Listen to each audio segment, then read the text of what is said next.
the Homestead Studios in Santa Clarita, California, it's just the Tip-Sters with Melissa Morgan. I said good day.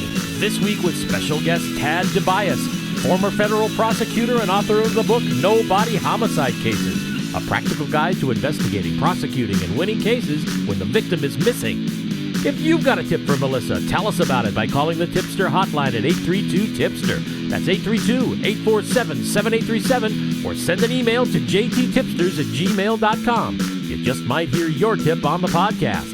And now here's your host. If you hear her singing I Ain't Got Nobody, she's probably on hold with the Bureau of Missing Persons, Melissa Morgan. More cowbell.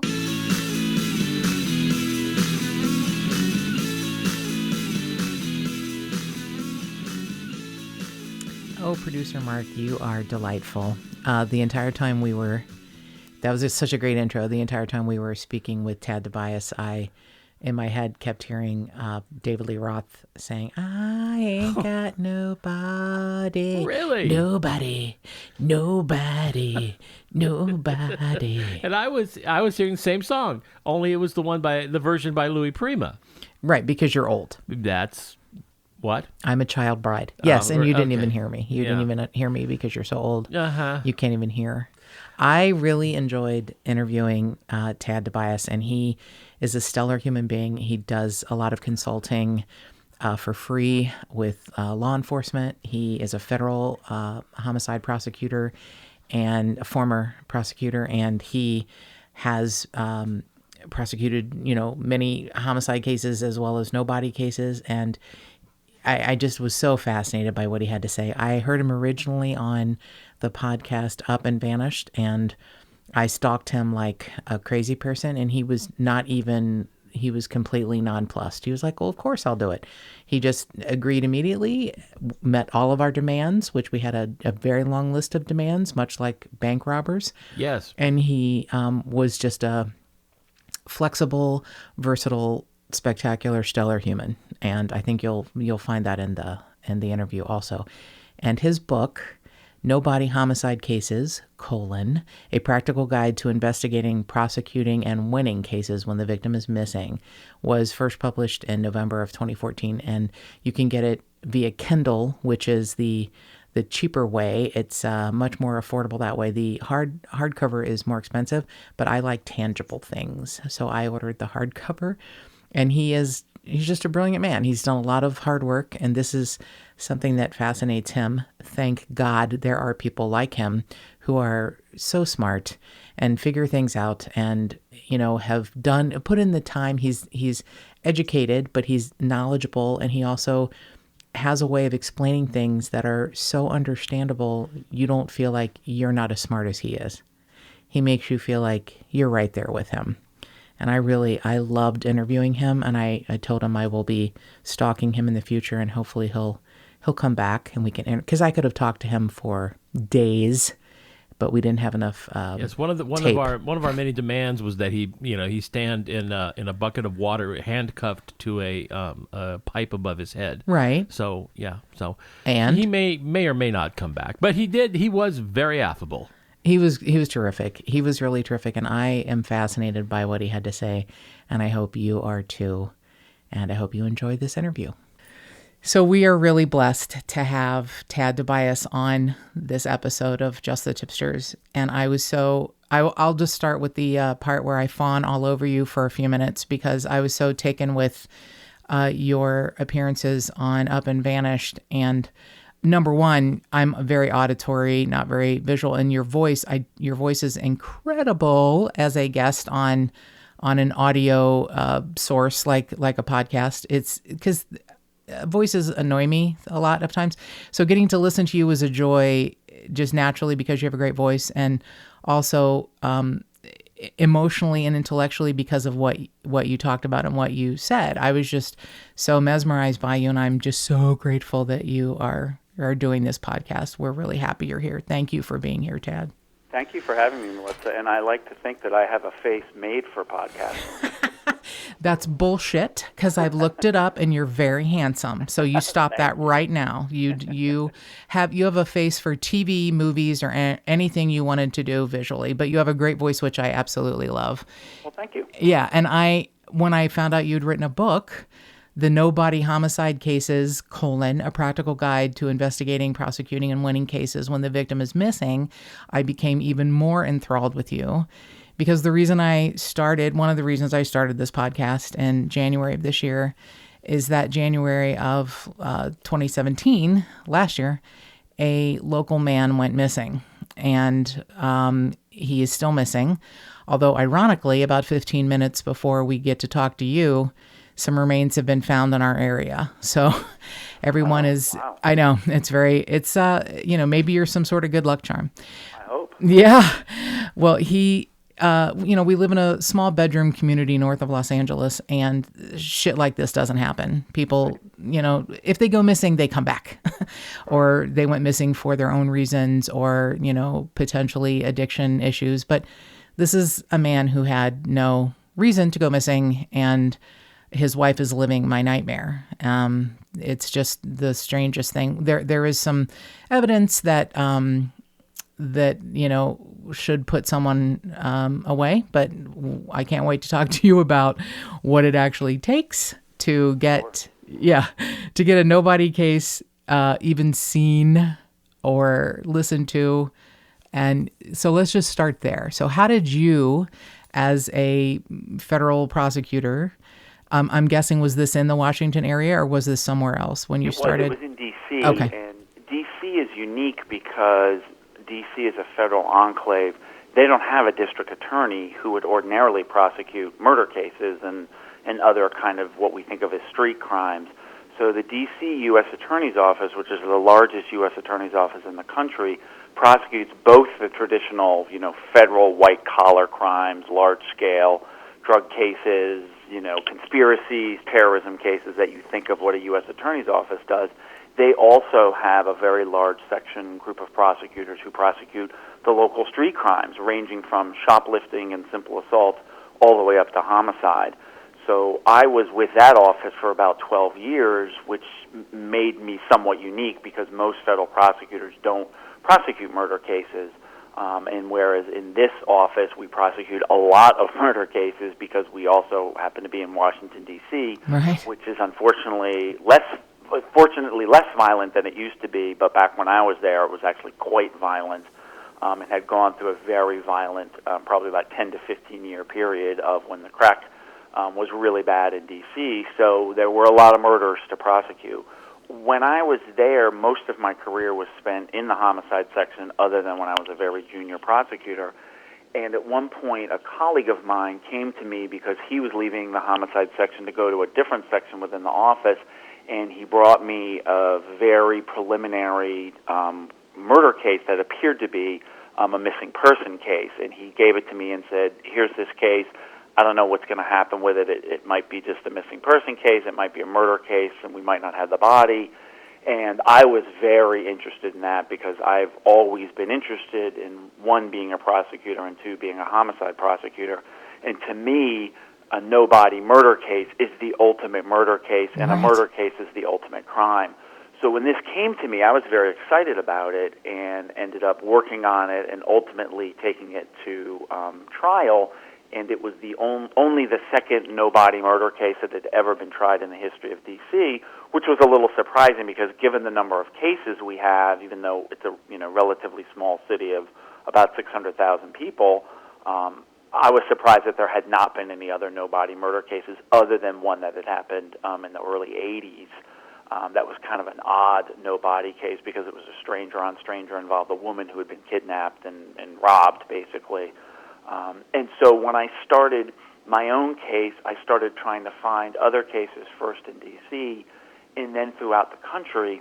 And when I started looking into it, I realized, there seems to be more of these cases, no-body murder cases, than I thought there were. And I am a very kind of type A anal person, and I started making a list and keeping track of all the cases that I found because I wanted to make sure that I knew about what the legal challenges might be and what the factual circumstances were of these various cases. And from there, it just kind of took off. I started with a colleague of mine who had collected nobody murder cases because he had a case in D.C. that ended up not going to trial. And he had maybe 50 or 60 cases that a law clerk had collected. And I started building on that, and it just started growing and growing and growing till today I have about 520 murder trials that have happened in the United States since about the early 1800s, which is as far back as I've been able to find these cases.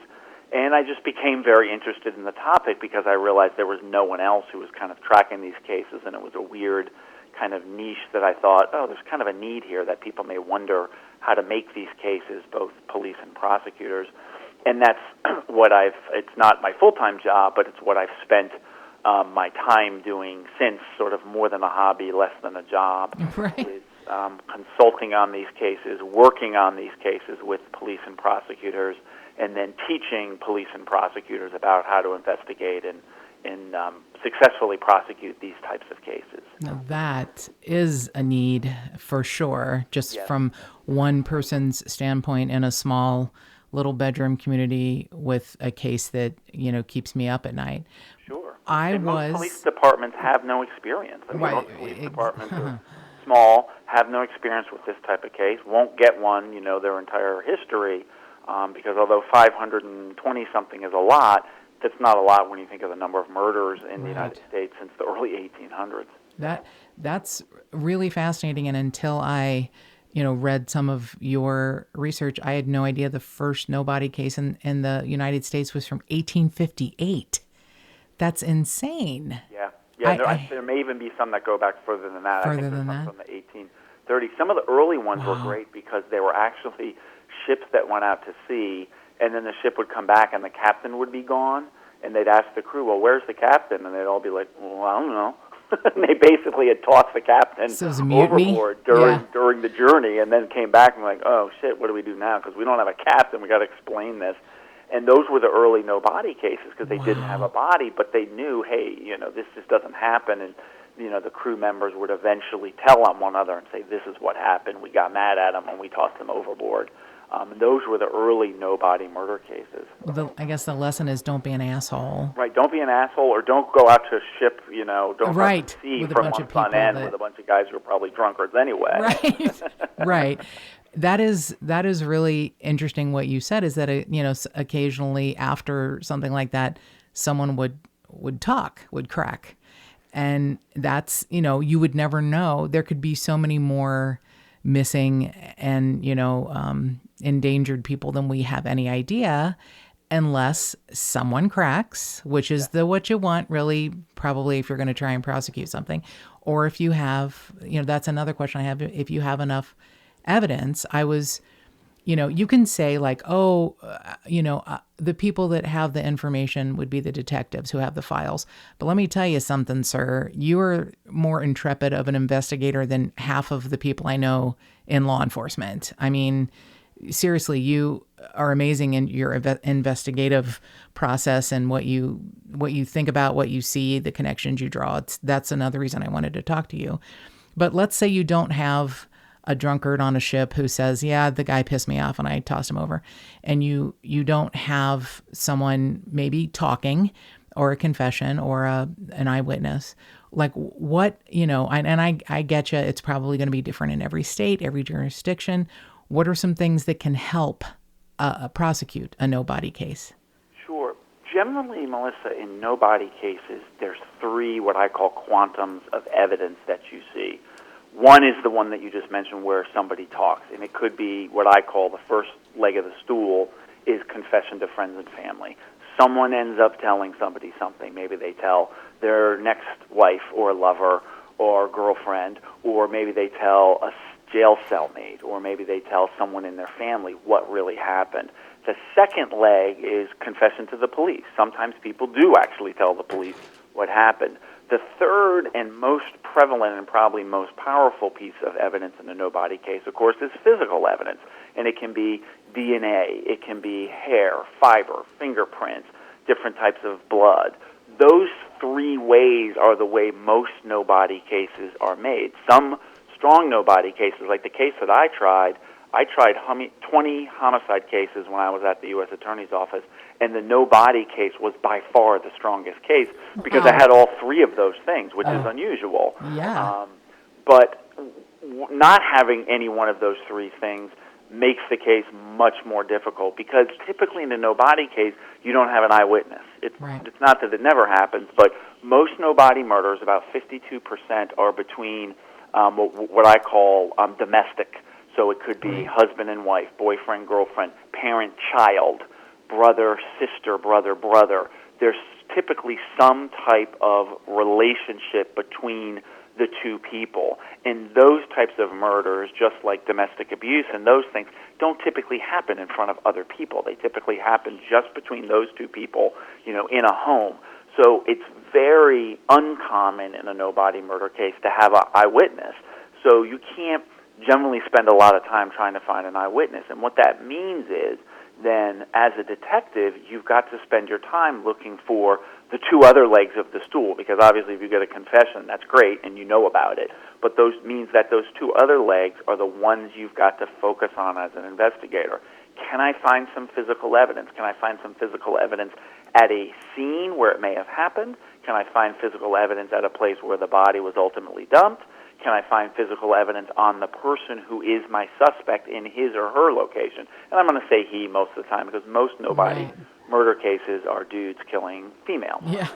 And so you need to focus, number one, on that. And then number two, who might this person have told? Because I think we're all surprised at how many people do confess to committing a crime to someone else. And it may be for different reasons. A lot of no-body murderers are control freaks because they are classic domestic abusers. Right. And they like to brag about it. They like to brag about what they did to this person, how I shut her up and how no one knows where she is. She's never going to run her mouth again, and that dumb bitch is dead.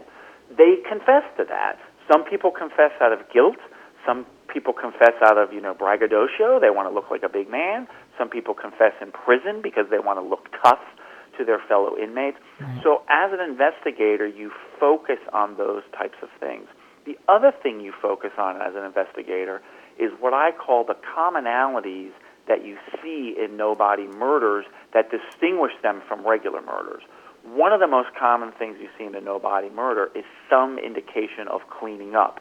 So you might be on a scene, or what you suspect is a scene, or what is the victim's house or the suspect's house, and you see these commonalities all the time. Oh, why do you have new furniture? Why'd you throw out your carpet. bed? Yeah. Why is there a hole in your carpet? Or why is there a big shadow on your carpet where your couch used to be? Right. You see these things. Why do I find a receipt where you bought bleach and cleaning material at your Ace Hardware? Right. Those types of things you see over and over. And you don't necessarily see that in a regular murder because most of the time murderers don't stay around to clean up. Right. You also see things where you see your suspect, typically a man, moving on too quickly. So all of a sudden his wife or girlfriend has disappeared and he's sold her clothes. He's gotten rid of her clothes. Or he's all of a sudden got a new girlfriend, which may have been a girlfriend that he had at the same time. Right. You see these things over and over, and what you need to do as the investigator is really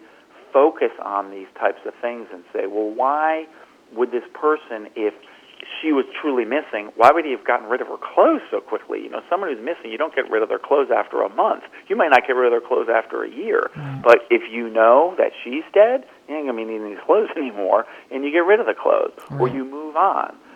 Those are the types of common things that you see, in a no-body case. The other thing is, in a no-body case, I always tell the detectives that if you can find a body, you're always better off. You can make a case without a body, but let me tell you, a case is a lot better with a body. So what does that mean? Given what the time lapse may be, in the case you're talking about, it's 2 years. Right. Can you still find a body? Absolutely. If it's 10 years, should you waste a lot of time looking for a body? Probably not. But if you are going to look for a body, what we often find in cases where a body is found after trial or after the person is arrested, it's almost always in a location familiar to that defendant or that suspect. Because if I'm someone bearing a body, I'm not going to bury it in a location that I'm not familiar with. I'm going to go to a place that I'm comfortable with. It might be my grandmother's farm. It might be a place I know from, I used to go skiing there, I used to go hunting there. So you need to say, if I'm this defendant, if I'm this suspect, where am I going to put this body? Because the last thing a person who's disposing of a body wants to do is be caught. It is be discovered all of a sudden, oh, I'm burying this on some private property, and here's the owner of the property standing with a shotgun pointing at me saying, what are you doing here, boy? Right. You know, that type of thing you don't want to happen. And most no-body suspects are not your typical criminals. Right. You know, they're not people who have, for the most part, committed crimes other than this huge heinous one that they just committed. And so they're smart enough to say, well, if I'm going to cover it up, what steps do I need to take to cover it up? And you often find that they have more time to do that because often these murders occur in their home. And so they need to take more time to say, I can take the time to cut up the body, I can take the time to dispose, you know, of the body. And it's not easy to get rid of a body. No. It takes some effort. It's hard to cut up a body. It's really hard to burn a body. It's really hard to dispose it through chemical means. Most no-body murders where we know with some certainty where the body was disposed of tends to be in a body of water because it's difficult to search. It will, you know, the Wash body away. will decompose. It will rush away. Even if I tossed it here off a bridge, it doesn't mean it's going to be there. It's going to be, you know, 6 miles down the river. And then the next most popular is burying and disposing openly in the woods. And the third, and probably rising the most rapidly, is in a dumpster or in a landfill, because obviously we're, you know, in many ways an urban location, and obviously, like in L.A., it's going to be a little bit harder to say, oh, I got to go out in the woods and I got to Right. get rid of it. It's, hey, there's a dumpster at this restaurant around the corner. That's actually what happened in my case, is the defendant confessed where he disposed of the body, and at the time of the murder and the time of the case, I didn't really believe him, but the more I've thought about it, it makes sense. He disposed of it in a dumpster of a very popular restaurant that's not quite a fast food restaurant, but had a very high turnover. It's kind of a popular soul food restaurant in D.C., and it made sense because when we went to speak to the owners, who were, you know, horrified but completely cooperative, they said, oh my God, we must throw, you know, hundreds of black hefty trash bags in there a day. And that's what he said he did. He said, I put the body in this trash bag and I tossed it in this dumpster. And of course, the people emptying out, you know, throwing trash in the dumpster from the restaurant, they wouldn't notice an extra bag at all because there are, you know, scores and scores of these bags going in there. So these are some of the things that I counsel both in my classes and in my book. These are the things you need to look for, and these are the steps you need to take. And I talk about you really need to think outside the box in these types of cases because they're not like your normal murder case Right. for two reasons. One, you don't have the best piece of evidence in the case. Right. You know, the body tells you where the murder happened, when the murder happened, and how the murder happened.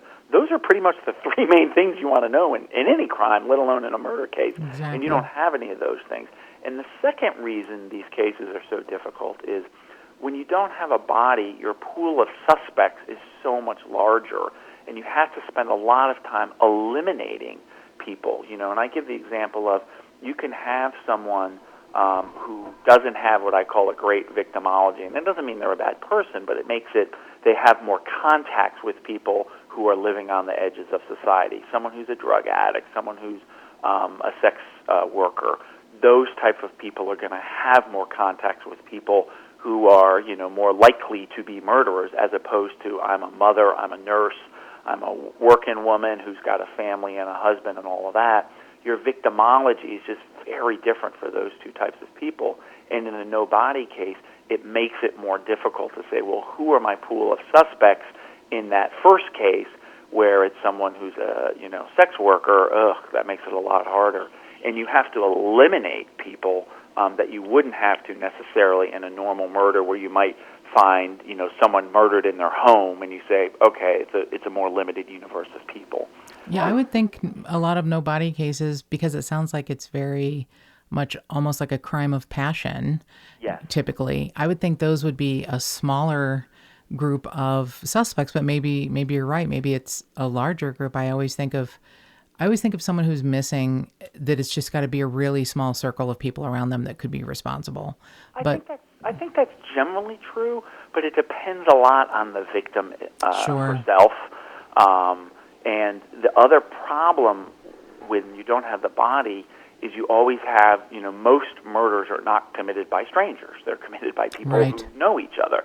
But when you don't have the body, there's always that possibility of, is it a stranger? Right. Is it just something we've never thought of at all because they were robbed, they were in the wrong place at the wrong time, they saw something, Right. those types of things. In addition to that is the layer of, is the person really just missing, not dead? Did they leave? Did they kill themselves when we haven't found the body? Did they have a Right. terrible accident?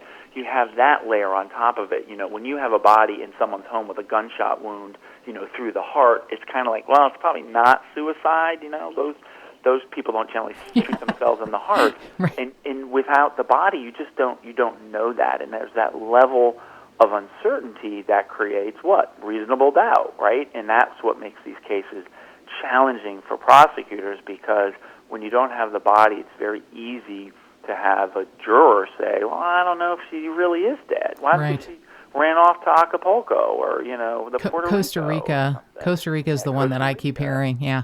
Yeah, I don't know so- what's going on in Costa Rica, but apparently that's where a lot of people that are missing are suspected to be. So Yeah, I don't know why that's popular if you're don't missing. either. But the better thing, one thing I've noticed in the probably 10 plus years now that I've been looking at these cases is it's a lot easier to show that people are probably dead versus missing because of the way we all use social media, Absolutely. number one. And number two, we all have ATM cards. We get money out of the bank. We use our credit cards. We get an electronic paycheck. All of these are things that didn't exist 20 years ago, let alone 50 years ago. So it's much easier to say, no, they're not missing. They're actually dead because my daughter Facebooked me every single day. She sent me text message. She instant messaged me. She posted something on Instagram. And when that doesn't happen, it's a lot easier to convince a juror who's often of that same age in peer group to say, oh, yeah, that's right. Someone who Instagrams every day doesn't suddenly stop unless something terrible happened. And that's become a very positive factor. The second very positive factor, of course, is DNA. DNA is just so much more powerful and more definitive over the years. When I started as a prosecutor in 1995, DNA was very new, and I did a lot of domestic homicides in D.C., but frankly, a lot of the murders in D.C., DNA is not involved. It's like, hey, I shot Bobo because he stepped on my, Michael My Jordan tennis shoes, sneakers, yeah. and he needs to die. And so you shoot him, and he's in the street, and that's it. It's like, oh, we don't really need DNA for this. But in a lot of murder cases, DNA obviously becomes a much more powerful and potent weapon, and that's the other thing that has changed and made no-body murder cases more easy to prosecute. Of the 500-plus cases on my table at my website, which are all cases that went to trial, over half have happened since the year 2000. Wow. So you're talking about cases that go back to the early 1800s, but half of them have happened in the last 18 years. And Wow. to me, that's pretty amazing, showing the acceleration of these cases. It's extremely amazing. So I know you can't talk in particulars, but if I give you some generalities, maybe you can solve some puzzles for me. Sure. So if someone who is not technologically advanced, who had an old flip phone, let's say, and who never went on social media and had no reason to be walk away from their life, and a family member comes home and they're gone, and there's no trace of them anywhere. There's anything important to them was left in their home, and there's a few pieces of evidence. There's potentially some blood spattered on a wall, maybe in a bathroom, maybe a slight amount of cleanup attempted, and a piece of video that shows someone at the time that the person went missing only because of phone calls from one landline to another landline. No cell phones here. We can't track that. If someone is suspected of injuring someone and law enforcement has taken, let's say, for example, their car, because some evidence is found in their car, how long is law enforcement allowed to hold on to property before they have to either, fish or cut bait, bring an indictment against someone or just say, okay, well, apparently we're not going to find what you did with, X or what you did with who, so we're going to give you your stuff back. Is there an amount of time that, I've been told the case I'm talking about from law enforcement, it's not a matter of if, it's just a matter of when. I don't know that I believe that. Right. Well, to answer your question directly, there is no amount of time that they have to, as you said, fish or cut bait. Murder is unique in that there is no statute of limitations, which means it can be prosecuted however long it takes, however many years later. And what that means from an evidentiary standpoint is it is highly unlikely that the prosecutors or the police will release evidence until they're certain the case is over one way or the other. Okay. Either they are convinced they're never going to have a suspect, or they have a suspect and the suspect is dead, or they have a suspect in custody and then they're going off and running, going to trial hopefully, or a plea. So in this case, certainly because this is a relatively new case, it would not surprise me that they would maintain custody of the evidence, because I would also counsel in any case like this, which is fairly new in California, that you're going to continue to look for the body. It's right. Not so long. I mean, California, where you are, is a hot climate, and so bodies don't last as long as if they're in Alaska. Right. But it's still within the time frame of saying you certainly have a shot at finding a body. And what that means is you're probably going to take longer to determine, can I find a body? Do I have the evidence? Because the flip side of the statute of limitations, which is unlimited in a homicide case, is that the double jeopardy says in homicide and any other crime, you only get one bite at the apple. Right. If you try the person and impanel, witnesses and a jury, and the case ends up going to trial and going forward, and there's an acquittal, you're done. So I think that also counsels the police to be more cautious, right, in saying we don't want to, shoot our wad too early. We want to make sure that we have everything, in place. And certainly more challenging in a case that you've described, where someone doesn't have a lot of the quote-unquote electronic trail that people leave behind. But all no-body cases, I shouldn't say all, but the vast majority are circumstantial cases. Right. And there's a misimpression amongst lay people that circumstantial cases are weaker than direct cases. And that may be in people's minds, but as a legal and evidentiary matter, that's simply not true. In fact, in most jurisdictions, there's an instruction that the judge gives to the jury that says circumstantial evidence has to be treated the same as direct. And we all know that in our ordinary life because we all rely on circumstantial evidence, but it's gotten this bad kind of name. And the example I used to give in my trials, because I unfortunately had a lot of circumstantial evidence cases, is it's as if before I go to bed, and this isn't a good example for you in L.A., but it works for the rest of the country, I go to bed and I look out the window and it's snowing. I know it's snowing. If, in fact, when I go to bed, I look out the window and it's not snowing, I go to bed, I wake up, I look out my window, and I see snow on my porch. I see snow on the sidewalk, and I see snow on the street. And because I live in D.C., of course there's snow on the street because they never plow the street.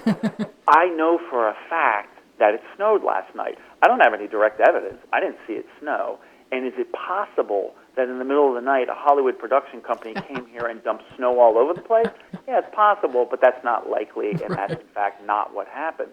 But that's to demonstrate to people in these circumstantial evidence cases, it's the same as direct evidence. You don't need to have all these things pointed out.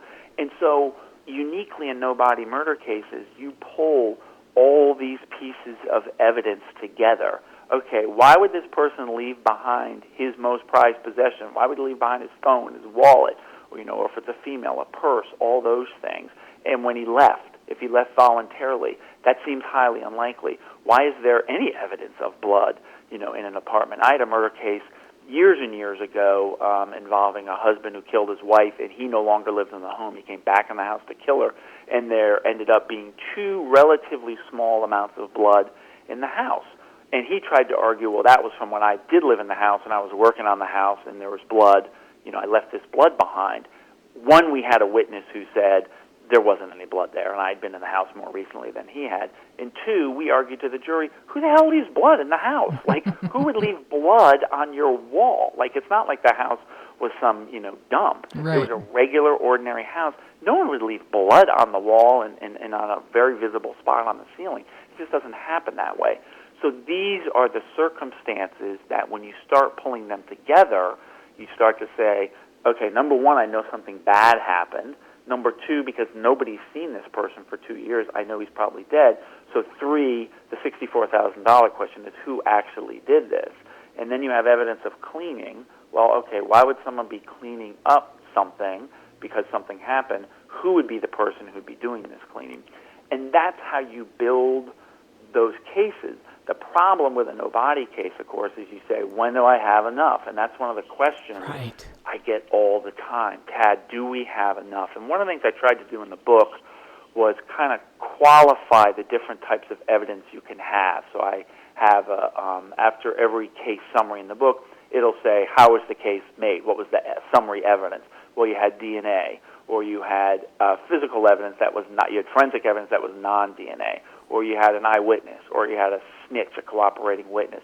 So that when people are looking at cases, maybe they look at cases from their jurisdiction, maybe they look at cases that are similar to theirs, they have some idea of what was the quantum of evidence that the prosecutors had in this case that enabled them to get, a successful case. Now, sometimes, in my book I have cases that weren't successful, that were acquittals, and you have to make that judgment call of when is enough, and when do I say I'm not going to find a body, so I'm going to go forward with this quantum of evidence? Because, God forbid you get, you go to trial, you get an acquittal, and then you find the body at some other point. You're like, ugh. That's pretty rare, I'll be honest. Most of the cases, even when they're acquittals, they don't find the body. And most of the time when the body is found after there's been a trial or after there's been an arrest, I would say 8 times out of 10, it's because the suspect told the police and prosecutors where the body was.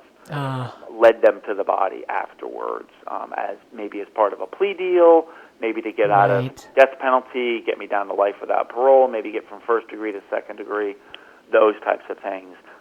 There was actually a case recently where a guy who had been convicted at trial, jailed for whatever it was, life or a significantly long time, he ended up showing the police where the body was to get a fucking Xbox.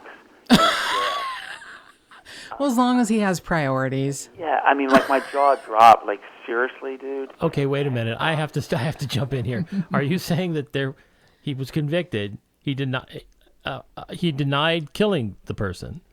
He was convicted. He did for a long time, right. And then he ultimately admitted it and said, I'll show you where the body is if you give me an Xbox.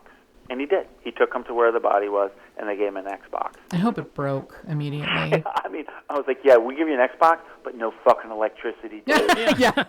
No plug at all. Exactly. That's fascinating. That one of the cases, one of the people that fascinates me forever is Israel Keys, who, we wouldn't really know much about his victims if he hadn't really violated his own rules of killing someone close to home, and eventually, like you said, wanted to talk and show his handiwork. We still don't know all of it, but some of the things, he buried kill kits across the country, but he would give the FBI tiny bits of information in exchange for an Americano, a cigar, and a Snickers peanut butter bar. So he had a lower level, I guess. He didn't ask for any electronics, but wow, oh wow. Yep. So kind of a double, I'm sorry, did you have another question, Mark? Are you okay? Oh, I'm fine. Okay. So kind of a 2-part question. You mentioned, some of the blood, small amounts of blood, the man who came back and killed his wife after he was no longer in the house. Several months ago, I experienced numerous nosebleeds that I took pictures of because in case I ever wanted to frame Mark for killing me, because it was a huge amount. Like, I don't know what happened, but it was the kind where you almost pass out. You have to just stand over the sink because it won't stop. And I'm guessing that there's a difference. and maybe technology isn't as advanced as I can imagine, but if you find blood in someone's home, is there a possibility to figure out, you know what, this is not blood from an injury, this has synovial fluid in it, it's a nosebleed, or can you tell, you know what I'm saying? Is that an odd question? No, it's not odd at all. There's a whole science, and I don't know as much about the constitution of the blood, although there is some about whether it's, in someone's lungs after they've expired, if it comes out, and you can tell whether there's oxygen in it. But the greater science is blood spatter, which tells you how did this blood stain occur. And there's going to be a huge difference between blood dripping out of your nose from a nosebleed versus Mark hit you in the side of the head with a bat, and that's where that blood is showing. Are you listening, Mark? So yeah, take notes, Mark. Yeah. I have no comment at this time. So that's a very interesting science that will show high impact blood spatter would be like from a gunshot wound. It can be from blunt force trauma versus it dripped out of my finger or it dripped out of my nose because I had a nosebleed. That's going to present itself entirely differently, and it is a very powerful way. In our case, exactly, that's what we had. We had cast-off blood, actually from a knife that was up on the ceiling. You mentioned ceiling. Yeah, when you mentioned ceiling, I thought to myself, no matter how much I whipped my hair around during a nosebleed, which I didn't, it would never have reached the ceiling. Correct. So that's... What that's called is cast off, and what that happens is if I hit you with a bat once, I don't get any cast off. When I hit you the second time, I'm picking up that blood that is already there from the first wound, and it's being flipped backwards, typically, back over your head when you're administering a blow. Right. So that's where you get that cast off, and it's going to look very different. It's going to look different if you sneeze and blood comes out. The velocity of that is very different than from blunt force trauma, and certainly different from a gunshot wound. Okay, that makes perfect sense. And the other part of that question I had was, you'd mentioned earlier jury members of a particular age. Is it really important when you're trying to panel a jury, especially for a nobody case, that an age is respected? Like, do you want, obviously everybody gets to pick and you can, X people out that you don't want on your jury. Is it important to you? Like, is there an age range for a nobody case? Like, I want the jurors to be as close in age as possible to the missing person, or does that matter? It more is tied to your evidence. If I'm going to have a case, typically as a prosecutor, I liked older jurors, and there are a lot of rules about how you can't eliminate people from a jury pool. For example, you can't do it based on gender, you can't do it based on race, but all the jurisdictions I'm familiar with, you can do it for age. I typically selected older people because I wanted people, one, with life experience, two, who are used to making decisions about important things in life, getting married, having kids, buying a house, those types of things. And young people aren't as good. They're more unsure of their decision maker. But in a case where there's going to be, for example, a lot of information about social media use or lack thereof, then I'm clearly going to want a younger person. If there's going to be a lot of information about maybe their use of a particular app, they use WhatsApp. My grandmother, neither of whom are alive anymore, they're not going to know what WhatsApp is. Right. They're not going to be as familiar with how cell phones work and how cell towers work and how instant messaging works and those things. So to me, it's always more based on what the evidence is, and you want to make sure, are my jurors going to understand this? Are they going to understand the technology? With the DNA and the science, it can be very complicated, and that to me is not so much an age thing, but more of an intelligence thing. I want to make sure that I have some jurors on my jury that are going to understand that. And in building a jury, you don't want everybody the same. You want to have a group so that maybe some of them are older. Some of them might be a scientist who might be able to explain to the other jurors, this is how DNA works. Some of them are younger and say, hey, I know how instant messaging works, I know how text messaging works, and I know how Snapchat and Instagram work. That's going to be a more powerful jury because they're all going to understand it. What you don't want is maybe one person who's just simply not going to get it.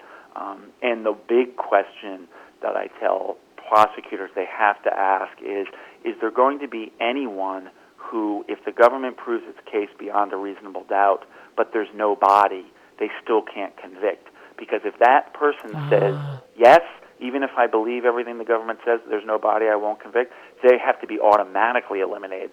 They'll be eliminated through what's called a for-cause challenge, which means the court basically eliminates them, as opposed to a peremptory challenge, which is the prosecutor's choice to use.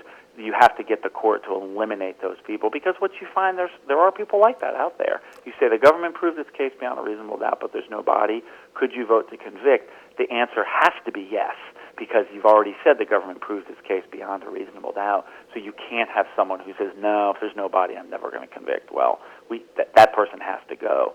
And I think sometimes prosecutors overlook eliminating that person in your jury pool. You've got to get rid of them, and hopefully you do it without having to use your own challenge. You have the court get rid of them beforehand. That makes sense. And I have to tell you, the limited time I've been on called in for jury duty, I've never been impaneled, which I'm grateful for, because I don't know how that would go. But I was in LA Superior Court in downtown LA, a huge group, probably 250 people. And one guy... I feel like I learned a lot from him. One guy held up a very large paperback book, and the title of it was called Guilty, and the words were written in red and dripping blood. So the bailiffs walked around and took note of him, and he got cut loose pretty early, I'm going to guess. Yeah, so that was like that was a smart guy. But I do have a question about the amount of time. So I know you can't answer this for every law enforcement jurisdiction, but is there sort of a range of time before a case is considered cold? And for a no-body case in particular, is there a time, before anyone would take a look at it and consider, a grand jury or consider indicting someone at all? So most jurisdictions have a formal definition of what constitutes a cold case, because it typically will be in the larger jurisdictions a different set of detective or detectives that look at the case. In D.C., I think it was 2 years. After 2 years after the murder, it became a cold case. Some jurisdictions it's as short as 1 year. Right. I've heard 3 years. I've never heard anybody say over 5 years. I mean, most jurisdictions, 2 or 3 years constitutes a cold case. What that means, though, is it doesn't necessarily tie to meaning after 2 years we're going to be more aggressive or anything like that. I mean, for the most part, I've discovered with police and prosecutors, they're always guided, as they should be, what is the evidence. Just the fact that we've waited 2 years and we don't have a body doesn't really mean much. It doesn't mean we're never going to have a body. I can see in a case where you're 10, 15, 20 years out, you say, are you realistically going to get a body? No. If this is the evidence we have, it's not going to get any better because we're never going to find a body. So is this quantum of evidence enough to bring a case? That's really what I think police and prosecutors properly focus on. What do we have? At the Department of Justice, they said you had to have a greater than 50% chance of winning a conviction beyond a reasonable doubt. Those were our prosecuting guidelines, and I think that makes sense. If you don't have a great chance, because guilt beyond a reasonable doubt is such a high standard as it should be, it's the highest standard in the law, you don't want to take forward a weak case. Two things, though. Interestingly, the conviction rate in no-body cases, surprisingly, is like 88%. Gosh. Which seems kind of counterintuitive, because you say, God, I thought these cases were hard, Tad. Right. And here you're telling us 88%. Well, what that means is there are many, many, many, many missing person cases, and the cases that go to trial tend to be the strongest cases, because a prosecutor is not going to take a weak no-body case to trial, because a weak case, it's so obvious that you don't even have a body. And the second factor, I think, is most no-body cases, as I said, tend to involve domestic cases. They're people who know one another. So often when you have a missing person, oh, my wife went missing. Gee, well, let's look at you, husband. Right. That type of thing, kind of becomes obvious. The other factor that I've noticed over the years is there's been, in addition to the electronic trail and the DNA in particular, but forensics overall being much more powerful than it used to be, is I'm seeing a great decrease in the time from missing, arrest to trial. It's greatly shrinking. Wow. It used to be you'd look at the case, it'd be 5 years later, 7 years later. And that was because people wanted to be able to say, no, she's absolutely dead, because no one's heard from her for 7 years. Right. That has changed significantly. I just recently was writing up a case that was either a year or 18 months from missing to trial. I mean, Wow. that's enormously fast. But because they were able to point to, look, this person went missing. She left all of her stuff behind. She left her wallet, her purse, all of this stuff that she wouldn't leave. She was an active social media user, and it all just stopped at this date in this time. Right. Nobody heard from her again. And those are the types of things I think that enable the police to charge much more quickly than they did. And in a case, obviously, where you don't have that, it becomes that much harder, because if you have an older person who's using the flip phone and his routine consists of things that don't leave electronic trails, then it obviously becomes, a lot more difficult. Well, that's actually really enlightening to hear, because I wondered if it, would take I don't know where I got this number, but a lot of times it's like 7 years after someone has disappeared before they're declared dead. I didn't know if waiting 7 years just seems like an interminable amount of time when you're missing your loved one. The amount of time a case would go before it's considered cold. I'm grateful to hear that time is being compressed between... that 7 years is actually often an insurance thing. That the insurance company says somebody has to be missing for 7 years or has to be declared missing. That's has to be declared dead. That happens a lot less often, and there's no jurisdiction I'm aware of where that's a legal requirement for a criminal case. Okay. And what's interesting, too, that I show on my table is in all 50 states and the territories, including the District of Columbia and Puerto Rico and the American Virgin Islands and those places, there have been successful no-body convictions everywhere. So there's really no legal bar to making a case without a body. Well, yeah, that's overwhelming to think of. I really thought this was such a new thing, and when I started researching, I was like, this has been going on forever, where people are, you can't get away with that no matter what you say. We know something bad happened. I mean, I always think of that line from Oh Brother, Where Art Thou?, where a man is saying that his wife RUNNOFT, and he's spelling it in front of his kids incorrectly. But I'm thinking, I'm sure you had nothing to do with that. Right. So what can a family or loved one do to convince detectives or a prosecutor to look into something and maybe consider an indictment? I think I touch on this both in my training and in the book. There are particular things the family can do, and one of the most important things, I think, is keep the case alive, both in the media and with the detectives, because it's a fact of life that the squeaky wheel gets the oil. And the way they can do that is, have a Facebook page for the person, or now, an Instagram site that keeps it in front of people. Make sure you have contact with the media on the anniversaries. The media loves a hook. So they love to know, I haven't seen my grandpa for 2 years, and it's his birthday, or it's my birthday, or it's Christmas, or this is the anniversary of the date he went missing.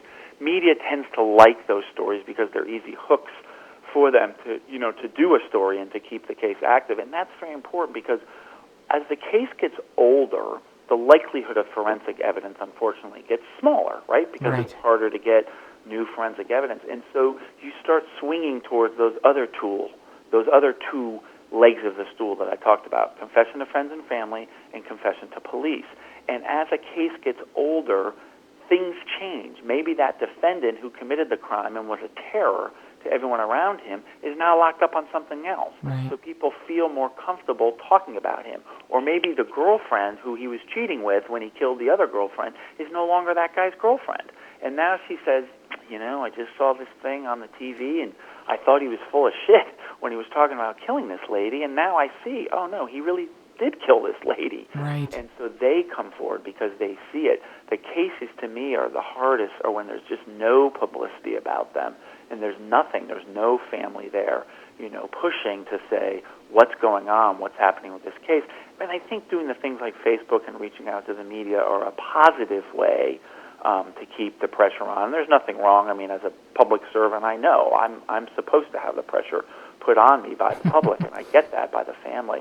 But it's obviously, I find for the most part, the vast majority of police and detectives are hardworking, and it may be a resource issue, it may be an overwork issue, but they want to solve the cases. They don't not want to solve the case. It's just a question of what resources can they throw at the case and what kind of time can they put into it.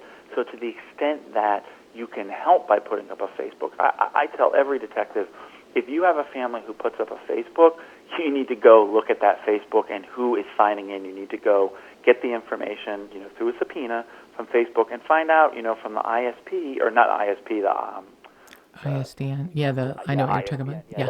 The unique number that everybody's computer puts out. Right. Go see who's looking at it. Because who's the number one person who probably wants to figure out what the hell's going on? The murderer, right? Who wants to go see what they're looking at? So these are the types of things that the family, I think, can be very, very helpful with, without getting in the way, quote unquote, of the police investigation. Being proactive, yeah. That's really fascinating point. I guess I hadn't thought that. I am a little naive and thought that social media would be helpful to put the word out that someone's missing, or, looking for some help, and hoping people are opening their eyes and looking around. It would never dawn on me that the person who might be looking the closest might be the person who is making sure nobody knows it's him, which that's what they, found out, that Israel Keys would pretend to not know the names of his victims and then would kill them across the country and rush home, and then voraciously look up any news reports online. Yep, so they were able to look at his, his search history to see that he, where he had looked, to see his handiwork.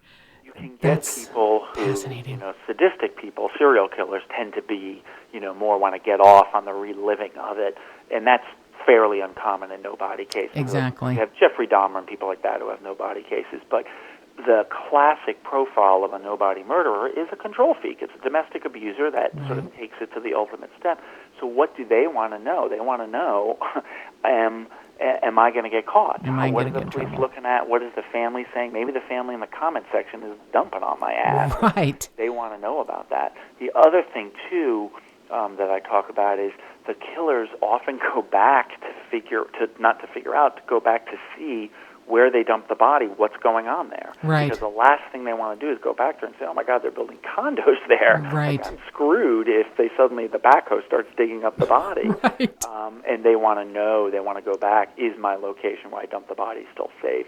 So that's why you also find that people tend to dump bodies or dispose of bodies in locations that they're comfortable with. So they can keep an eye on it, maybe pass it every day on their way to work, something like that. Absolutely. And no, we had a case out here. They ended up not finding the body, but he'd actually buried it in the median of a fairly major highway. It may have even been 95, which is our major east or north-south highway. And they didn't end up finding it there, but they believe that he actually did bury it there. And it was that type of place that, he's going to pass that every day. And wow. And keep an eye on it. Yeah. So is there any way that your book, No Body Homicide Cases, can be required for all law enforcement to memorize? I wish they could all buy a copy. That would really be the best thing for them to do. It's in the libraries. There's actually a thing called World Catalog that you can search for books and figure out what libraries they're in.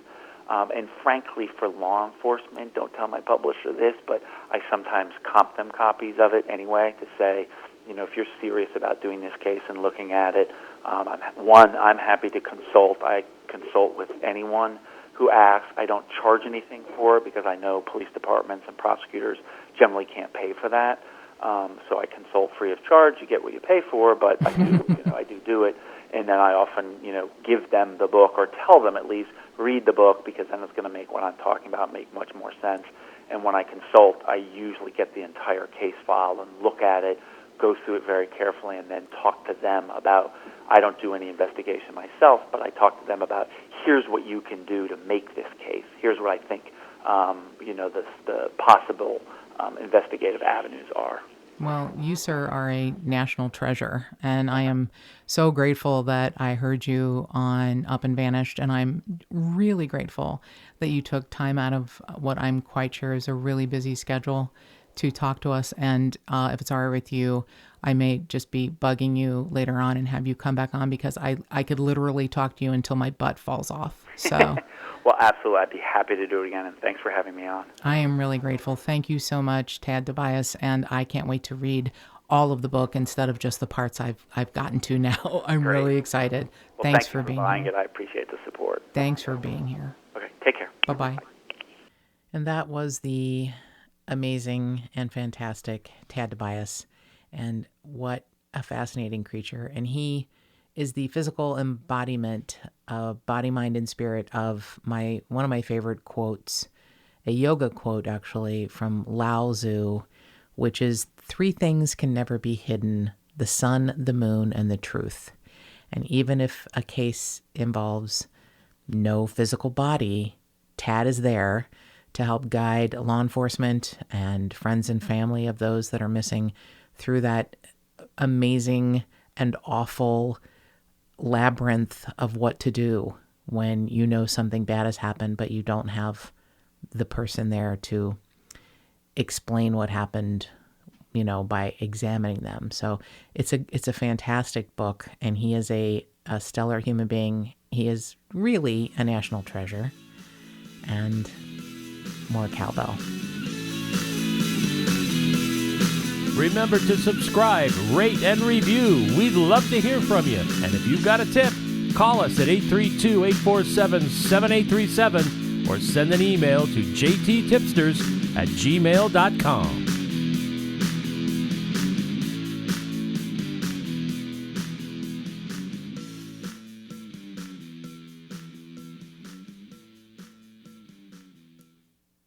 Melissa, you want to go to dinner? Were you still rolling? Damn it.